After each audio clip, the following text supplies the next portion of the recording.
안녕하세요, 루나 아빠입니다. FTX가 얼마 전에 해킹을 당했잖아요. 그거에 대해서 기술적으로 분석을 해보는 시간을 가지도록 하겠습니다. 새로운 구독자분들 그리고 새로 제 영상을 보시는 분들을 위해서 제 소개를 잠깐 하자면은 저는 안드로이드 앱 개발자입니다. 그래가지고 블록체인 쪽은 완벽하게 알지는 못하지만 어떻게 돌아가는지는 알아요. 그래서 블록체인 쪽 개발 쪽을 설명할 정도는 됩니다. 이걸로 계속 영상을 만들어서 올리고 있고요. 지금 화면에 보이는 트윗이 제가 제일 처음 FTX가 해킹을 당했다는 거를 알게 된 그런 트윗입니다. FTX랑 FTX USD 지갑이 동시에 해킹된 걸로 6억 달러 이상이 유출되었다. 그리고 사용자에게 새로운 업그레이드를 설치하지 말라고, 그리고 모든 FTX 앱을 삭제하라고. 저는 이 아래쪽 내용을 보고 좀 의아해 했습니다. 왜 앱을 삭제하라 그러지?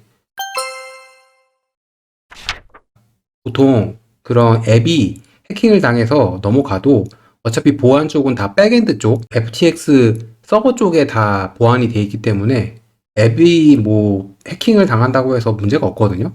앱 해킹 때문에 이 사용자들의 코인이나 토큰들이 유출되었다는 걸 처음에는 이해를 못했어요. 이게 왜 이렇게 됐지? 라고 생각을 했습니다. 이때 좀 약간 의아해 했어요. 그리고 이제 이건 다른 트윗인데, 이 사람 말을 보고 저도 이거 내부 소행일 것 같다라는 생각이 들었습니다. 왜 그러냐면은 FTX가 의도적으로 일어나도록 내버려 두었거나 해킹을 막는데 신경 쓰지 않았다라는 의미라고 하는데, 이게 이렇게 하려면은 내부에서 소스 코드를 바꾸면 되거든요. 해커는 내부에 있고 이 사람이 소스 코드를 바꿔가지고 해커가 이득을 보도록 바꿀 수가 있습니다. 사이코라는 좀 약간 유명한 트위터 같은데, FTX와 FTUS는 완전히 다른 보안 프로토콜, 그러니까 아예 서버 자체도 다르고 완전히 분리되어 있는 서비스예요. FTX의 관리자와 FTX US의 관리자는 완전히 다른 사람입니다. 그러니까 FTX의 관리자가 FTX US에 액세스를 할 수가 없고 반대로도 마찬가지예요.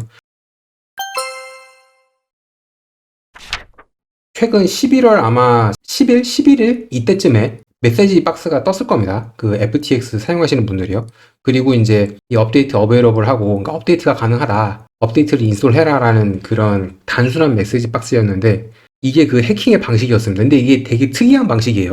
보통 해커들이 어떻게 해킹을 하냐면은 백엔드 서버에 침투를 해가지고 거기서 파일 추출을 하는 거지, 이런 식으로 그 메시지 박스를 심지를 않습니다. 이거는 매우 힘든 방법이거든요. 내부자가 아니고서는 이렇게 할 수가 없어요. 그래서 제가 이 화면을 보고 이게 내부자가 맞겠구나라고 거의 확신을 했습니다. 지금 여기서 나중에 뒤에서 설명을 하겠지만 이런 식으로 업데이트 어베이러블 해가지고 이걸 누르면 업데이트가 되는 것처럼 보이잖아요. 근데 이게 제 생각에는 이 메시지 박스를 이렇게 의도적으로 심고, 그러니까 이제 업데이트가 있다라고 속이고 나서 이 버튼을 누르잖아요. 그러면 인스톨 업데이트가 되는 게 아니고 자기가 갖고 있는 모든 자산들이, 내부자 해커죠, 그 사람의 설정해 놓은 개인 지갑들로 이 유저가 갖고 있는 코인과 토큰들이 다 빠져나가도록 아마 설계가 되었을 겁니다. 그런 식으로 설계가 되었을 거예요. 그래서 이걸 누른 모든 유저들이 다 자산이 0이 됐죠. 갖고 있는 그 자산들이 모두 그 해커의 개인 지갑으로 다 빠져나갔을 겁니다. 이 버튼을 누르는 즉시. 이거는 유저가 누른 거기 때문에 백엔드에서 이걸 체크를 할 수가 없잖아요. 이거는 유저가 보낸 거구나 체크를 아마 백엔드에서 하기 힘들었을 겁니다. 이거 코드가 궁금해가지고 FTX에 대한 코드를, 소스 코드, 그러니까 GitHub 사이트거든요. 검색을 해봤는데 별게 없어요. 지금 여기 보면은 전부 이색이죠? 이 소스 코드 사이트는 1년 내내 업데이트가 안 됐다는 겁니다. 2021년에도 한 번도 안 됐어요. 그리고 여기 있는 게 별거 없어요. FTX API를 해가지고 C샵에 관한 라이브러리, 그리고 샘플 코드 이런 거 있고, 이런 거는 파이썬에 대한 샘플 코드 이런 거 있고, FTT 토큰에 대한 그 스마트 컨트랙트, 그러니까 이거 토큰을 이더리움 기반으로 만들었는데 어떻게 만들었나? 그 정도밖에 없습니다. 그래가지고 너무 허접하게 공개한 게 별로 없어요. FTX는 이게 지금 바이낸스랑 비교를 하면 바이낸스 스마트 체인이 있어가지고 거기에 5만 그 예제라든지 라이브러리라든지 BSC도 지금 오픈이 돼 있죠. 그러니까 엄청 잘 해놨는데 비교해보면 너무 허접합니다. 네. 이게 진짜 FTX의 오피셜 소스코드 사이트가 맞는지 저는 그런 생각이 들었어요. 지금 여기 소스코드 사이트로는 확인할 수가 없어요. 보통 거래소나 어플리케이션은 공개를 안 하는 건 맞거든요. 그래서 여기서는 정보를 구할 수 없었고, 그러면 제가 이 어플리케이션이 어떻게 돼 있나를 확인하고 싶어가지고 구글 플레이 사이트로 가봤습니다. 저는 이제 안드로이드 개발자라서 그냥 구글 쪽이 저한테는 친숙해가지고 이쪽으로 찾아봤고요. FTX 프로 이거 맞죠? FTX에서 거래를 할 수 있는 어플리케이션 발견한 게 뭐냐면은 업데이트 날짜가 10월 14일 이후로 없어요. 그러니까 마지막 업데이트가 10월 14일이거든요. 말이 안 되잖아요. 왜냐면은 여기서는 새로운 업데이트가 들어갔는데 이게 11월 초에 들어간 거잖아요. 그래서 이걸로 유저들이 누르면 해킹을 당한 건데, 지금 최종 업데이트 날짜가 10월 14일이에요. 이 어플리케이션에 지금 변경된 게 없잖아요. 그리고 제가 FTX US도 찾아봤는데 따로 있더라고요. 따로 있고 이것도 같은 날짜 10월 14일로 업데이트가 되고 그 이후로 업데이트 된 적이 한 번도 없습니다. 그래가지고 머릿속에 스친 게 뭐냐, 제가 안드로이드 개발자잖아요. 제가 쓰는 안드로이드의 개발 툴을 쓴 게 아니고 다른 게 하나 더 있거든요. 안드로이드랑 iOS 앱을 한꺼번에 만들 수 있는 툴이 또 있어요. 그 리액트 네이티브라고 하는데 이걸 이용해서 개발을 했겠구나라는 생각이 딱 들었습니다. 그리고 그걸 이용하면은 굳이 어플리케이션을 업데이트 안 하고도 이렇게 내부에 이런 식으로 새로운 코드를 집어넣을 수 있어요. 그거에 대해서 설명을 해드릴게요. 리액트 네이티브를 썼는지 한 번 더 확인하기 위해서 FTX의 링크드인 사이트로 왔습니다. 링크드인에 가입한 이 FTX에서 일하는 직원 616명, 이걸 눌러서 봤어요. 개발자 중에, 그 앱 개발자 중에 시니어급, 그러니까 좀 높은 직급에 있는 사람을 찾아봤습니다. 찾은 게 이 사람이고요. 시니어급이면서 어플리케이션을 중점적으로 개발하고 있는 사람 같아요. 그래서 개발 툴을 보니까 여기 보면 리액트 네이티브라고 나와 있습니다. 리액트 네이티브 iOS 안드로이드 모바일 어플리케이션 디벨롭먼트 써있죠. 그러니까 이 사람은 리액트 네이티브를 써가지고 iOS랑 안드로이드를 동시에 개발했어요. FTX 프로랑 FTX US는 리액트 네이티브로 만들어져 있고 어플리케이션을 직접 구글 플레이 업데이트를 안 해도 이런 식으로 그 메시지 박스 정도는 집어넣을 수 있습니다. 그리고 제가 혹시나 해서 FTX에서 사람 뽑는 거 있잖아요. 채용 공고를 한 번 더 봤는데 여기에서도 리액트 네이티브를 쓴다고 한 번 더 확인이 됐습니다. Experience with React and React Native라고 돼 있잖아요. 그러니까 리액트 네이티브에 대한 경험이 있어야 돼요. 여기에 들어가려면. FTX의 개발자로 들어가려면. 여기는 리액트 네이티브를 쓴다고 한 번 더 확인이 됐죠. 그래서 이거를 제가 파워포인트로 보면서 다시 한번 설명을 해드릴게요. iOS랑 안드로이드 앱이 있어요. 이거를 리액트 네이티브로 만들면은 여기 안에 웹을 볼 수 있는 웹뷰라는 게 있거든요. 이 어플리케이션 내부에. 이게 화면에 보여지는 뷰를 말하는 겁니다. 그래서 웹뷰는 그 웹페이지가 따로 있고 그거를 앱 내에서 볼 수 있게 해줘요. 이것 때문에 iOS, 안드로이드 동시에 개발이 가능한 겁니다. 실제로 iOS 애플리케이션이랑 안드로이드 애플리케이션은 완전히 달라요. 기본부터 다릅니다. 근데 이 리액트 네이티브를 쓰면은 웹뷰를 이용해서 동시에 개발이 가능해요. 물론 세팅하는 게 좀 빡세긴 한데 가능은 합니다. 우리가 화면에 보면은 뭐 여러 가지가 있잖아요. 내 자산이 몇 개가 있고 현재 차트가 뭐 비트코인 차트 보여주고 이더리움 차트 보여주고 그러잖아요. 어디서 가져오냐면은 FTX에 서버 컴퓨터가 있어요. 서버 컴퓨터에는 그 여러 개의 서버가 있을 거 아니야. 여러 종류의 서버. 그 중에 웹페이지 서버가 있을 거고 그 웹페이지 서버 프로그램 내부에 이런 식으로 화면에 보여지는 코드가 있을 겁니다. 이거를 가져오는 거예요. 가져오는 거. 이 웹페이지를 이 웹뷰로 가져오는 겁니다. 그러니까 어플리케이션은 서버 안에 있는 웹페이지를 가져오는 용도로 쓰이는 거예요. 어플리케이션이. 지금 보면은 어플리케이션이 업데이트가 안 됐잖아요. 업데이트가 10월 14일 이후로 안 됐잖아요. 이렇게 안 되고도 이런 메시지 박스를 집어넣을 수 있었던 이유는 이 웹페이지 서버에 웹페이지 소스 코드를 이 메시지 박스를 집어넣고 업데이트를 시킨 겁니다. 그러면은 어플리케이션이 업데이트가 안 되고도 여기에 새로운 이런 메시지 박스가 들어갈 수 있는 거죠. 이거는 유저의 자산을 모두 특정 지갑으로 보내는 버튼이었을 겁니다. 그런 식으로 해킹 공격이 이루어진 거예요. 이거는 외부에서 해킹으로 절대 할 수가 없어요. 이거는 99% 불가능하고요. 거의 대부분 내부자 소행입니다. 100% 걸리는 거를 그냥 이렇게 한 거예요. 왜냐면 도망가려고. 제가 이거를 왜 샘 뱅크맨 프리머니 했다고 생각을 하느냐면은 나중에 저 트위터를 보겠지만 샘 뱅크맨 프리먼이 이 해킹 이후로 전혀 트윗을 안 했습니다. 만약에 본인이 안 했으면은 트윗을 날렸겠죠. 샘이 트윗을 날렸을 거예요.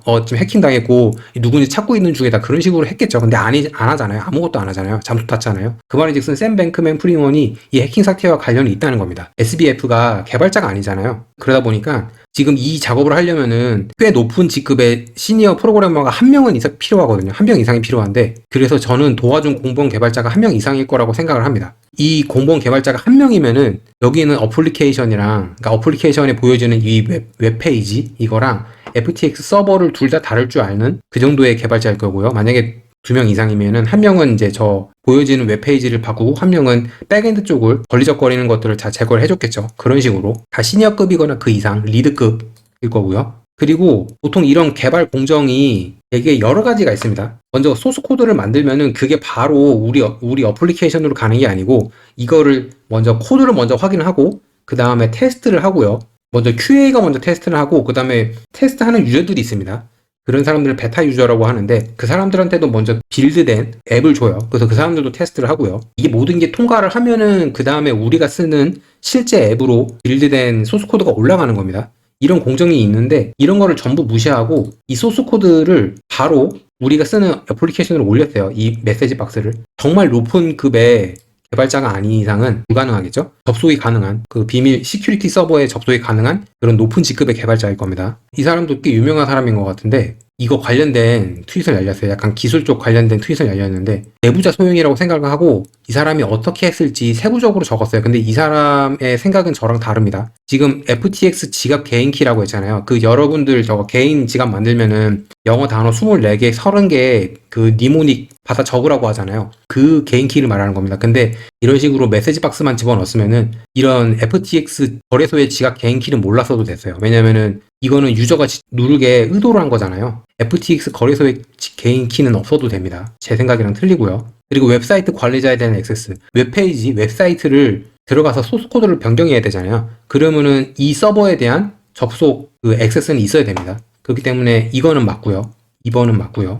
그다음 3번 iOS, 안드로이드 관리자에 대한 액세스. 이 말이 뭐냐면은 여기 있는 어플리케이션, FTX 어플리케이션이랑 FTX US 어플리케이션 이거에 업데이트를 할 수 있게끔 관리자 수준의 레벨이 되어야 된다고 얘기를 하는데, 제가 보기엔 이것도 필요 없어요. 왜냐하면 지금 업데이트가 10월 14일 이후로 안 됐잖아요.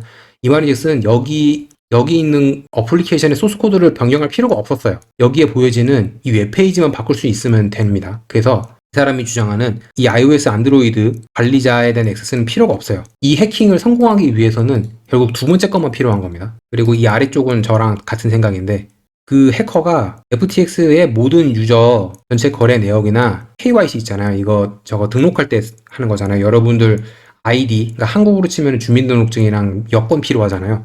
그거에 대한 세부 정보는 아마 몰랐을 거예요. 그게 없어도 이건 해킹이 가능하기 때문에 이런 식의 해킹은요. 제가 계속 확인하는데 전혀 트윗을 안 남기고 있어요. 그래서 이 사람이 직접 내부자 소행에 직접 가담했다는 거를 저는 이걸로 확인할 수 있습니다. 본인이 안 했으면 여기다 트윗을 남겼겠죠. 해킹을 당했다고. 그리고 크라켄의 CTO라고 하는데 CTO가 아니고 CSO입니다. 뭐 시큐리티 오피서 그거고요. 크라켄의 CSO가 말하길 TFX 해커가 확인이 되었다. 신원이 확인이 되었다라고 지금 얘기를 했고요. 그리고 이 사람이 그 CSO인데 시큐리티 오피서죠. 네, 크라켄의. 우리는 안다. 그 유저가 누군지, 그 해커가 누군지 확인이 된 것 같아요. 그래서 제가 지금 영상을 11월 13일 날 지금 녹화를 하고 있는데 아마 제가 올릴 때쯤에 이미 알려졌을 수도 있어요. 네, 그건 그렇고요. 루나 클래식 다오가 개그로 올린 저 이미지 같은데 지금 샘 뱅크맨 프리드가 이렇게 숨어 있고 지하에 숨어 있고 그 레저 월렛 있잖아요. 이거 하드 월렛이거든요. 여기다가 그 유저들의 모든 저 자산을 다 담은 다음에 숨어 있다. 뭐 이런 식으로 표현을 한 것 같아요. 이게 지금 이게 개그 칠 건 아니죠. 한국 사람들 중에서도 FTX 지금 엄청 많이 그 이용해가지고 거기에 자산 묶여 계신 분들 많을 텐데 지금 그분들 자산이 여기에 들어가 있는 거랑 마찬가지잖아요. 이건 개그 칠 건 아닌데 하여튼 이런 식으로 SBF가 해킹을 당했을 때부터 이 사람이 셀프 해킹을 했다라고 의심을 받았고 그게 지금 정황이 계속 드러나는 상황입니다. FTX 해킹이 어떻게 당했는지 기술적으로 알아봤는데 좀 약간 안타까워요. 어떻게 이런 일이 일어날 수 있는가. 그래서 제가 이거는 어제쯤에 커뮤니티에 그 게시글을 올렸잖아요. 근데 그때만 해도 100% 확신을 못 했는데 이제는 확신이 듭니다. 분명히 내부자 소행이고 이 SBF도 100% 가담을 했어요. 안 그래도 지금 크립토 겨울인데 더 길어지게 생겼어요. 12월에는 산타랠리가 와야 되는데 과연 이런 식으로 해가지고 산타랠리가 올지 좀 의문이 듭니다. 그럼 다음에 또 봐요. 구독과 좋아요 부탁드립니다. 감사합니다.